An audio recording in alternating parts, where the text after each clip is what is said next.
Hello, it's me, Rabbi Sal, with rabbinical reflections for you all. I come from Temple Sons of Bitches here in Great Neck, New York. Shut up and pay attention to me.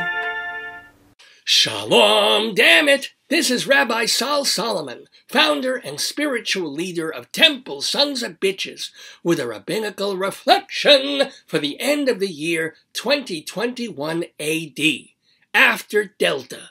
Well, we're not really after Delta, of course. We're just discussing it less because another variant of the coronavirus came along to goose up the news cycle.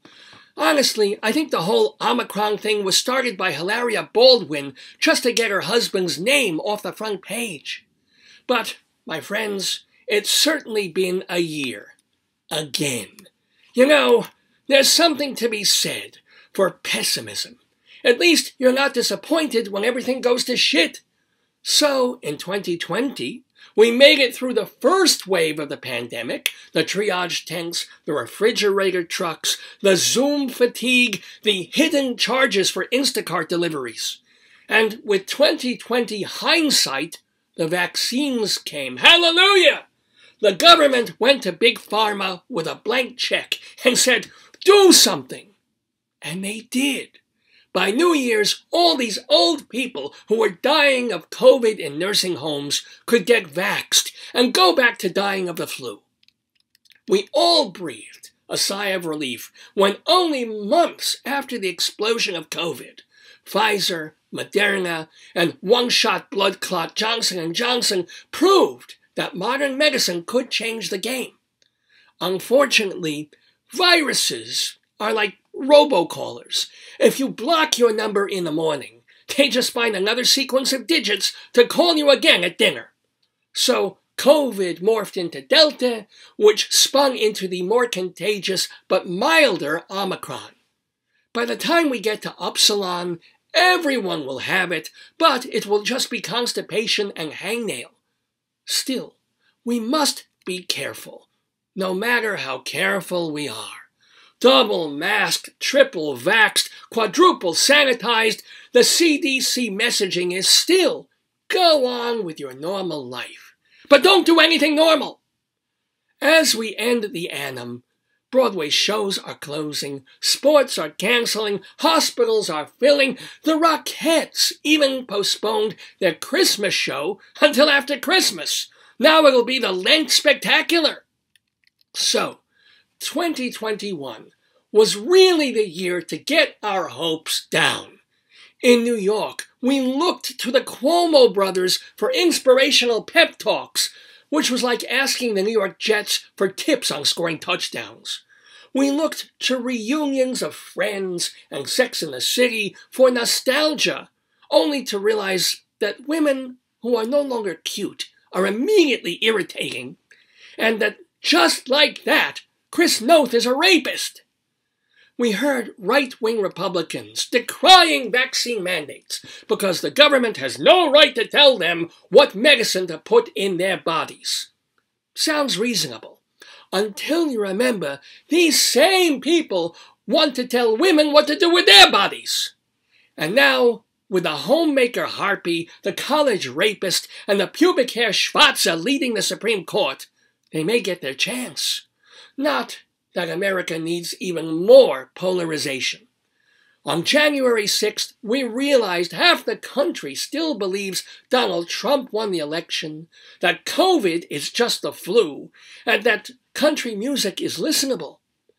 As scary as it was to see white people rioting, it was even creepier to see a guy painted blue and wearing a Viking helmet storming the halls of Congress.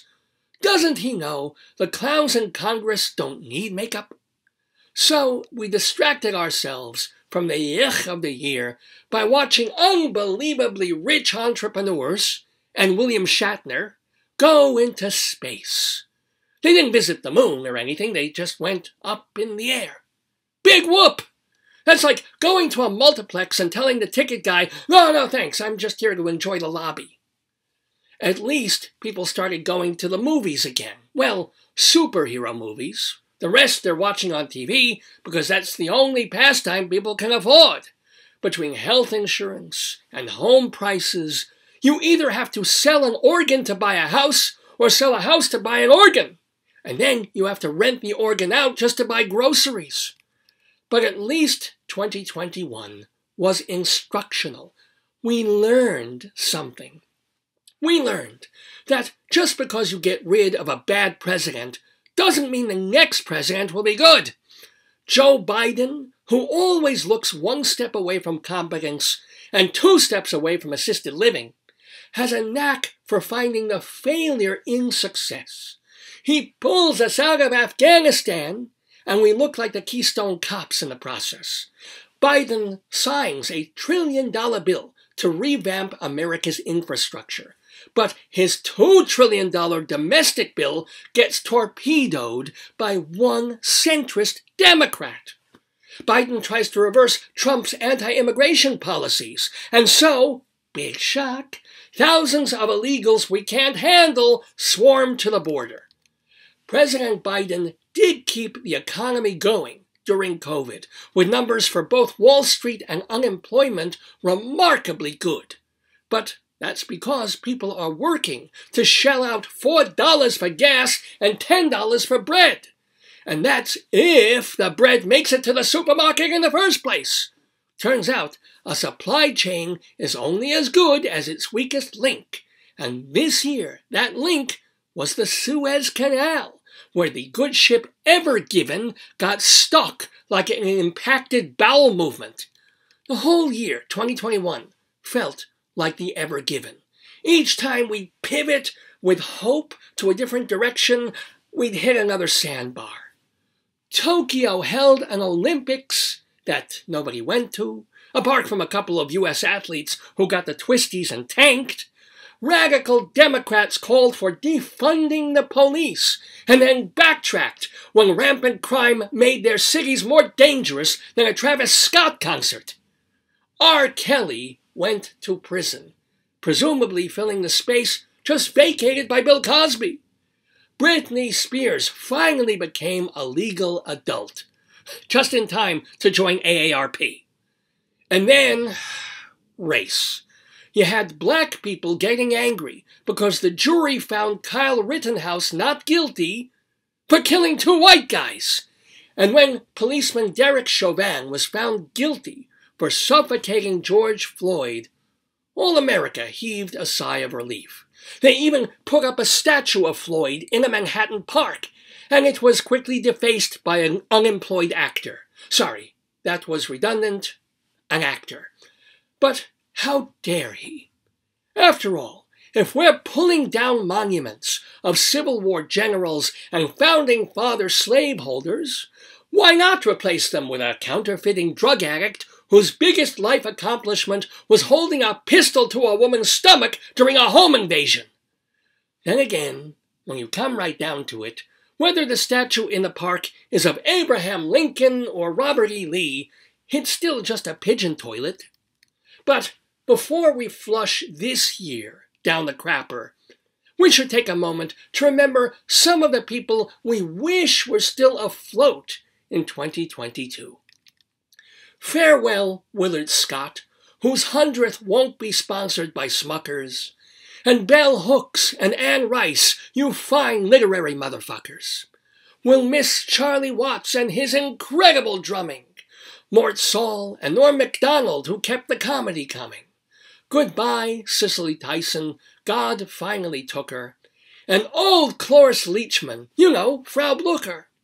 We lost Lawrence Ferlinghetti's Coney Island of the Mind, and also Don Everly, who never left his brothers behind. Melvin Van Peebles made films that were funky. Mike Nesmith brought street cred to being a monkey. Leon Spinks and Marvin Hagler, who never took a dive, and broadcaster Larry King, not live. Farewell, Roger Mudd, and thanks for the news. And shalom, Ed Asner, you were good for the Jews. We lost Mod Squad's Link, and that's a stone bummer. And God Roto-Rootered old Christopher Plummer.